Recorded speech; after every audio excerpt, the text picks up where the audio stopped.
સાવધાન. આગામી 20મી મેના રોજ દેશભરના મેડિકલ સ્ટોર્સ બંધ રહેવાના છે. ઓનલાઈન દવાઓ પર લાલ ક્રોસ માર્ક અને નિયમ ભંગના હેડલાઇન્સ. ગેરકાયદેસર ઓનલાઈન દવાઓ, ઈ-ફાર્મસીના આડેધડ ડિસ્કાઉન્ટ અને નિયમ ભંગ સામે કચ્છ કેમિસ્ટ કાઉન્સિલ હવે આકરા પાણીએ છે. All India organisation of chemist and druggists દ્વારા આ સમગ્ર દેશમાં આક્રમક હડતાળનું આયોજન કરાયું છે. તો આ હડતાળ પાછળનું સાચું કારણ શું છે?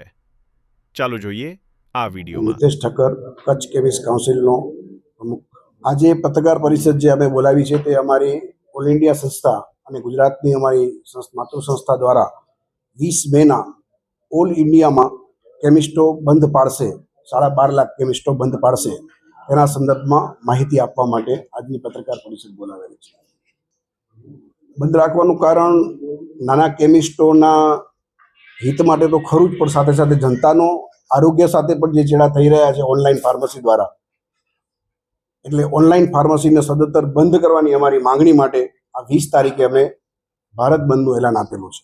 સાહેબ, એક દિવસ બંધ રાખવાથી પ્રશ્નનો હલ તો નહીં થઈ શકે, થઈ શકશે એ પછીની વાત છે, પણ સરકાર સુધી અમારો અવાજ પહોંચાડવા માટે અમારી સંસ્થાને આ વ્યાજબી લાગ્યું છે. એટલે એક દિવસ અમે બંધ પાડીને સંસ્થા દ્વારા એક દિવસના બંધ દ્વારા અમે સરકાર પાસે અમારો અવાજ પહોંચાડવા માંગીએ છીએ. આ બંધ દ્વારા ઇમરજન્સીમાં જો કોઈને પણ જરૂર પડશે તો અમે વૈકલ્પિક વ્યવસ્થા માટે દરેક તાલુકા મથકે 1 કે 2 અને જિલ્લા મથકે 3 મેડિકલ સ્ટોર ખુલ્લા રહેશે ઇમરજન્સી દવાઓ માટે, અને તેની માહિતી લોકો સુધી પહોંચાડશું અમે. હા, અત્યારે હોસ્પિટલ રોડ ઉપર એક ચંદન મેડિકલ સ્ટોરનું નામ આવેલ છે અને બજારમાંથી એક મેડિકલ સ્ટોર કચ્છ મેડિકલ સ્ટોરનું નામ આવેલ છે.